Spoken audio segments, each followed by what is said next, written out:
बिस्मिल्लाहिर्रहमानिर्रहीम। अस्सलाम वालेकुम फ्रेंड। आज की वीडियो में आज हमारा टॉपिक है ट्रांसफार्मर। तो ट्रांसफार्मर के बारे में डिस्कस करेंगे। ट्रांसफार्मर का सबसे मेन जो पार्ट होता है, मैंने अभी तक जितने भी इंटरव्यूज़ दिए हैं तो सबसे ज़्यादा क्वेश्चन एज इलेक्ट्रिकल इंस्पेक्टर वो ट्रांसफार्मर से पूछे जाते हैं। और ट्रांसफार्मर से जो सबसे ज़्यादा क्वेश्चन होते हैं वो क्या है जी? प्रिजर्वेशन और टेस्टिंग। क्योंकि इंस्टॉलेशन इसकी कोई इतना वो मसला नहीं होता, वो डिपेंड ऑन फाउंडेशन होता है। लेकिन प्रिजर्वेशन जो है वो बहुत ही यानी कि क्रिटिकल जॉब है एक इंस्पेक्टर के लिए। वो आपकी कंपनी ने उसको प्रिजर्व करना होता है ट्रांसफार्मर को।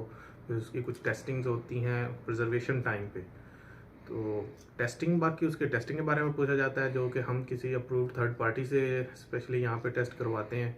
तो उसमें से भी कोई इतना ज़्यादा प्रॉब्लम नहीं होती इंस्पेक्टर को। ज़्यादा प्रॉब्लम कहाँ पे आती है? प्रिजर्वेशन पे। और सबसे ज़्यादा क्वेश्चन प्रिजर्वेशन से पूछे जाते हैं। दूसरी बात ये है कि कुछ दोस्त कमेंट करते हैं जी कि ये वीडियो डाल दें, वो डाल दें। तो वन बाई वन इंशाल्लाह सब टॉपिक पे वीडियो डालेंगे। तो आज डिस्कस करते हैं प्रिजर्वेशन और ट्रांसफार्मर की जो टेस्टिंग है, उसकी इंस्टॉलेशन, और इन सब चीज़ों पे डिस्कस करेंगे इंशाल्लाह। चलें जी, देखते हैं।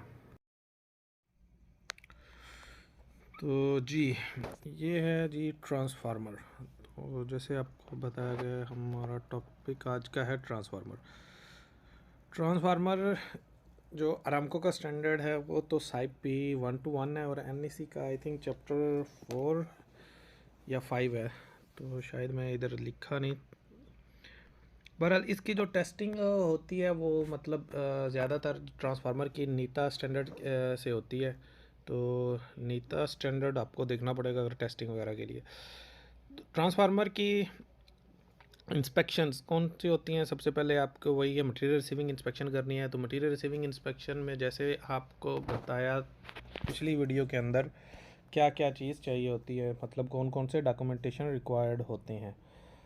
तो ये हमने इसके डॉक्यूमेंटेशन वो सारी जो भी है, मतलब एक लिस्ट है लंबी चौड़ी, उसके मुताबिक आपने सारा देख लेना है। ठीक है, डेटा शीट मैच कर लेनी है, इतने केवीए का ट्रांसफार्मर है क्या नहीं है। ठीक है, आउटडोर है, इंडोर है, कौन सी मतलब लगना है, क्योंकि कुछ ड्राई टाइप ट्रांसफार्मर इंडोर भी यूज़ होते हैं, आउटडोर भी यूज़ होते हैं। बाकी जो होते हैं ट्रांसफार्मर ऑयल फील्ड, तो वो तो सारे आउटडोर ही लगेंगे। दूसरा इसकी इंस्पेक्शन होती है प्रिजर्वेशन, हैंडलिंग, स्टोरेज। सबसे ज़्यादा क्वेश्चन यही पूछे जाते हैं, इसकी प्रिजर्वेशन कैसे करते हैं, हैंडलिंग या स्टोरेज कहाँ पे होगी, इंस्टॉलेशन उसके बाद, और टेस्टिंग और प्री कमीशनिंग। तो चलते हैं जी आगे, देखते हैं। ठीक है, डिस्कस होगी जी कि ड्राई टाइप ट्रांसफार्मर होते हैं और ऑयल फील्ड ट्रांसफार्मर होते हैं। ठीक है, इंडोर इसकी जो प्रिजर्वेशन है ज़ाहिर है वो इंडोर होनी चाहिए, नॉन हीटेड स्टोरेज एरिया होना चाहिए। ठीक है, इसको आपने जब लेके जाना है, ट्रांसफार्मर को शिफ्ट करना है, तो वो अप टू राइट होना चाहिए। ठीक है, उसको अप टू राइट आपकी ट्रांसपोर्टेशन मतलब उसका होनी चाहिए, नॉन हीटेड एरिया होना चाहिए। उसको इन ट्रांसफार्मर को वीकली इंस्पेक्टेड, आपका जो इंस्पेक्टर होगा उसको वीकली आपने उसको देखना है, चेक करना है। और आपने इसका इमीडिएटली क्या है जी कि जो स्पेस हीटर है वो ऑन कर देना है। स्पेस हीटर क्यों है? क्योंकि ट्रांसफार्मर की वाइंडिंग में मॉइस्चर वगैरह या इस तरह की कोई चीज़ नहीं आएगी। तो जितना आपका एम्बिएंट टेम्परेचर है, स्पेस हीटर जो होता है 5 डिग्री उससे ज़्यादा तकरीबन उसको हीट प्रोवाइड करता है। तो वो स्पेस हीटर मतलब जहाँ भी प्रिजर्व करेंगे तो स्पेस हीटर को एनर्जाइज करना है, ताकि उसकी वाइंडिंग में मॉइस्चर या इस तरह की कोई चीज़ नहीं आए। ठीक है, उसके बाद ट्रांसफार्मर है उसको ज़ाहिर है कवर करना है अच्छे तरीके से आपने थर्पोलिन से।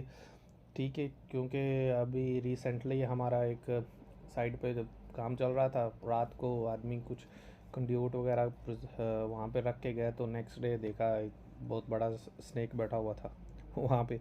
तो इसीलिए क्या है कि जी आपने उसको प्रॉपर कवर करना है इस तरह कि उसके अंदर कोई माउस, डस्ट या पानी, रेन या उसके टॉप से कोई चीज़ गिर ना जाए। तो ये चीज़ थोड़ा ख्याल करनी है। ये सारी चीज़ें मतलब आपको इंटरव्यू क्वेश्चन में पूछी जाती हैं। उसके बाद प्रिजर्वेशन के टाइम पे कुछ ट्रांसफार्मर ऐसे होते हैं जैसे ऑयल फील्ड भी होते हैं और साथ उनके उनके अंदर गैस भरी जाती है। तो वो जो गैस होती है वो मतलब 0.3 टू 0.1 बार मतलब ड्यूरिंग जस्ट प्रिजर्वेशन इतनी होनी चाहिए। अदर नॉर्मल तो वो शायद 5 बार तक रनिंग कंडीशन में होती है। ठीक है। Every month check gas pressure. अगर आपका ट्रांसफार्मर थोड़ा ज़्यादा दिन के लिए मतलब ज़्यादा 1-2 महीना 3 महीना 6 महीना के लिए भी समटाइम आपको साइट कंडीशन रेडी नहीं होती, मटेरियल आ जाता है तो प्रिजर्व करना पड़ता है। तो फिर आपको उसकी क्या क्या चीज़ें चेक करनी है, उसकी आपने देखना है कहीं से ऑयल लीकेज वगैरह तो नहीं हो रही, उसका गैस प्रेशर चेक करना है कहीं वो कोई कम तो नहीं हो गया या ज़्यादा तो नहीं हो गया, समटाइम हो जाता है। ठीक है। उसके बाद आपने उसकी टाइम टू टाइम क्या है कि वाइंडिंग टेस्ट करना है। वाइंडिंग टेस्ट करेंगे ताकि उसमें पता चलेगा कि कुछ मॉइस्चर या इस तरह की कुछ चीज़ें तो नहीं आ रही। और ज़ाहिर है जब आप उसके प्रिजर्वेशन के टाइम पे स्पेस हीटर इंस्टॉल करेंगे तो ग्राउंडिंग पॉइंट भी एक देना है या साथ में कोई ग्राउंडिंग इंस्टॉल करनी है। तो प्रिजर्वेशन के अंदर मतलब ये चीज़ें थी। इसमें मेक श्योर कर लें कि ये ज़्यादातर क्वेश्चन मैं बार बार बोल रहा हूँ कि ग्राउंड ट्रांसफार्मर से यही पूछे जाते हैं। ज़्यादा प्रिजर्वेशन का पूछा जाता है और दूसरा टेस्टिंग का। इसमें ज़्यादा ये नहीं पूछे और ज़्यादा इसमें कोई ऐसी ख़ास बात नहीं है। तो ड्राई टाइप जो ट्रांसफार्मर होता है वो तो ज़ाहिर है उसका कोई स्पेस हीटर या इस तरह रन करने की ज़रूरत नहीं होती। उसको जस्ट आपने क्या करना है कि डायरेक्टली ज़मीन से टच नहीं हो, नीचे पैलेट वगैरह लकड़ी या कुछ उस तरह रख के इंडोर उनको स्टोर करें। बाकी ट्रांसफार्मर कहीं भी हो ऐसी चीज़ों से उसको बचाना है कि कोई वहाँ पे कुछ लोड शिफ्टिंग वगैरह कुछ चीज़ें मोबलाइज ऐसी नहीं हो कि जो उसको हिट कर सकें या टॉप से कोई चीज़ गिर सके। तो बस ठीक है और कुछ इतना ख़ास नहीं। इंस्टॉलेशन पे जी चलते हैं। तो इंस्टॉलेशन में वही है, इंस्टॉलेशन के टाइम पे उस आपने उस ट्रांसफार्मर का देखना है। ये आइल्ड फील्ड की बात कर रहे हैं बड़े ट्रांसफार्मर की, क्योंकि जो ड्राई टाइप ट्रांसफार्मर है वो तो इंडोर मोस्टली ज़्यादा यूज़ हो जाते हैं और उनका इस्तेमाल जो होता है मतलब आप ये कह लें लो वोल्टेज के लिए ज़्यादातर, जैसे लाइटिंग वगैरह या डिस्ट्रीब्यूशन पैनल को थोड़ा बहुत सप्लाई के लिए दिए जाते हैं। तो वो एक सेम एज ये कह लें पैनल टाइप दीवार के साथ भी लग सकते हैं, जब वहाँ पे सबस्टेशन के अंदर भी इंस्टॉल हो जाते हैं, आउटडोर भी इंस्टॉल हो सकते हैं। तो नीमा 3R उसका मिनिमम रिक्वायरमेंट है। उसके जो कवर होगा ट्रांसफार्मर का जंक्शन बॉक्स नीमा 3R वो होना चाहिए, आउटडोर के लिए हो या इंडोर हो जो भी है। आउटडोर जो बाकी हैं ट्रांसफार्मर ऑयल फील्ड उसके ज़ाहिर है जहाँ पे लगना है तो सिविल वाले उसकी फाउंडेशन तैयार करेंगे। तो आपने क्या चेक करना है कि अगर आपकी केबलें अंडरग्राउंड नीचे से आ रही हैं और कुछ कंड्यूट के ज़रिए आनी है तो आपने वो एल्बो चेक करनी है कि वहाँ पे प्रॉपरली इंस्टॉल हो चुकी हैं या नहीं है, वो उनकी इंस्टॉलेशन चेक करनी है। आपने ग्राउंडिंग पिट आसपास चेक करना है क्योंकि ट्रांसफार्मर को आपने मिनिमम 2 ग्राउंडिंग के प्रोवाइड करनी है 2 साइड से और वो पैरेलल होनी चाहिए। ठीक है।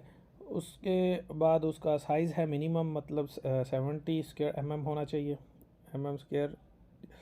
और ट्रांसफार्मर की जो फाउंडेशन है उसके के अंदर जो जहाँ पे उसके शू आएंगे वहाँ पे एंकर बोल्ट वगैरह वो एज़ पर जो डायमेंशन ट्रांसफार्मर की है जहाँ पे उसके शू आने हैं वो प्रॉपर वहीं पे ये चीज़ें हैं या नहीं, क्योंकि बाद में ट्रांसफार्मर को इंस्टॉल करने के टाइम पता चले जी कि वो तो आउट हैं, अपनी जगह पे नहीं आ रहे, तो फिर ये एक बड़ा प्रॉब्लम हो जाएगा।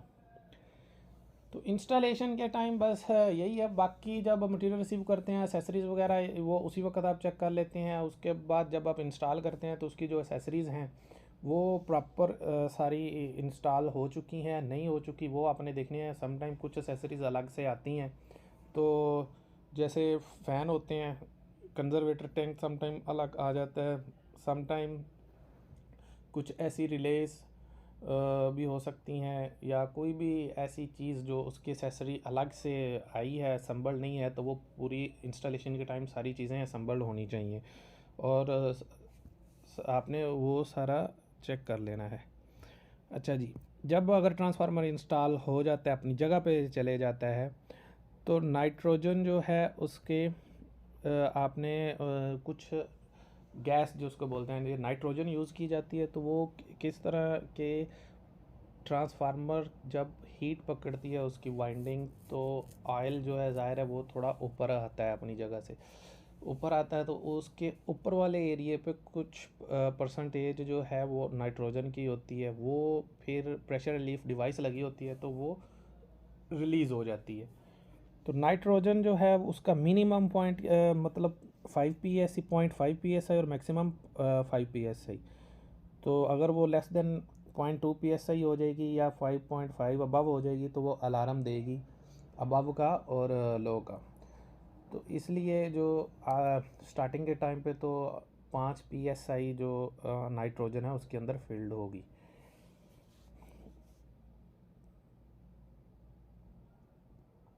ये मतलब हमने इंस्टॉलेशन का इसमें देखा है। ये प्रेशर रिलीफ डिवाइस या इस तरह ये सारी चीज़ें मतलब काम करती हैं। बाकी जो ऑयल फील्ड होते हैं, कुछ कंजर्वेटर टैंक के साथ होते हैं, उनका ऑयल जो है वो गर्म होने के बाद कंजर्वेटर टैंक में चले जाता है, तो जब वो कूल हो जाते हैं तो वापस आ जाता है ट्रांसफार्मर के अंदर।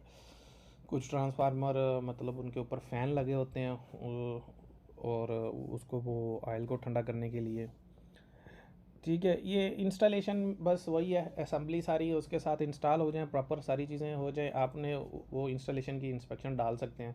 बाकी क्योंकि ट्रांसफार्मर मटेरियल रिसीविंग के टाइम तो आप चेक कर चुके होंगे कि आपको क्या कौन सा ट्रांसफार्मर रिक्वायर्ड था और कौन सा आपने वो रिसीव किया as per data sheet, as per MTO, आपके पूरे जो डॉक्यूमेंट्स हैं अप्रूव्ड उनके मुताबिक हो चुका है। तो इंस्टॉलेशन इंस्पेक्शन में और कोई प्रॉब्लम नहीं है। हाँ, ऑयल फील्ड ट्रांसफार्मर के एक पिट बनाया जाता है इसके लिए, इन केस वहाँ पे कोई ऑयल की लीकेज या आपको ड्रेन करना पड़ता है, तो वो पिट जो है वो उस जितना आपके ट्रांसफार्मर के अंदर ऑयल पड़ता है उसका ऑलमोस्ट डबल होना चाहिए।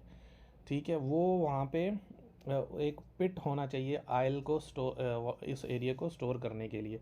तो ट्रांसफार्मर की फाउंडेशन में ही एक साथ एक पिट बनता है जिसके अंदर मतलब कह लें जहाँ पे ऑयल को स्टोर किया जा सकता है, बाद में वहाँ से निकाला जा सके या कुछ इस तरह। उसके बाद उसके ऊपर ग्रेटिंग होती है। ग्रेटिंग मतलब स्टील की आप मैश टाइप जैसे बोलते हैं, इस तरह ग्रेटिंग होती है। ग्रेटिंग इसके ऊपर होनी चाहिए। उनके अंदर जो सुराख हैं वो मतलब 12 mm या इस तरह कुछ है वो होने चाहिए, ताकि उसके अंदर पत्थर वत्थर बड़े ज़्यादा ना जा सकें। ये इसके इंस्टॉलेशन के टाइम पे मतलब रिक्वायरमेंट है। अच्छा जी, ट्रांसफार्मर जब आपने रख दिया है तो ट्रांसफार्मर की जो टेस्टिंग होते हैं, कौन कौन से टेस्ट होते हैं, तो उनके बारे में डिस्कस करते हैं। नंबर एक तो पहली बात ये याद रखनी है कि ट्रांसफार्मर जब आप टेस्टिंग करते हैं तो टेस्टिंग के बाद विद इन 1 मंथ आपके ट्रांसफार्मर को एनर्जाइज होना चाहिए।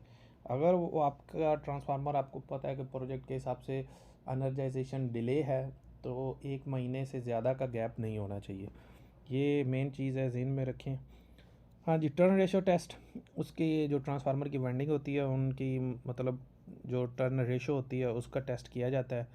तो वो कितनी होनी चाहिए जी, उसका डेविएशन जो है वो 0.5%। ठीक है, या जो टोटल कैलकुलेटेड आप करते हैं उनकी टर्न रेशो, उसका 0.5% से ज़्यादा डेविएट नहीं होना चाहिए। ठीक है, अगर ट्रांसफार्मर पैरेलल में, ज़ाहिर है ट्रांसफार्मर हैं तो वो पैरेलल में ही सारे इंस्टॉल होंगे, तो उनका जो कैलकुलेटेड करंट है वो 10% से ज़्यादा नहीं होना चाहिए। जितने ट्रांसफार्मर 10 ट्रांसफार्मर सपोज आपके सब स्टेशन पे लगे हैं, तो जो सबसे लोएस्ट है, जो जिसकी रेटिंग सबसे लोएस्ट है, उसके 10% से ज़्यादा नहीं होनी चाहिए। उसके बाद PI टेस्ट। PI टेस्ट ज़ाहिर है कि वो आप करेंगे 1 मिनट और उसके बाद 10 मिनट उसकी पी आई वैल्यू जो होती है वो 2 से मतलब कम नहीं होनी चाहिए। वाइंडिंग रेजिस्टेंस टेस्ट है, बाकी core to ground, tank to ground, उसकी जो टैप चेंजर है वो उसकी टैप सेटिंग आपने एज़ पर जो आपको रिक्वायर्ड है उसके मुताबिक करनी है।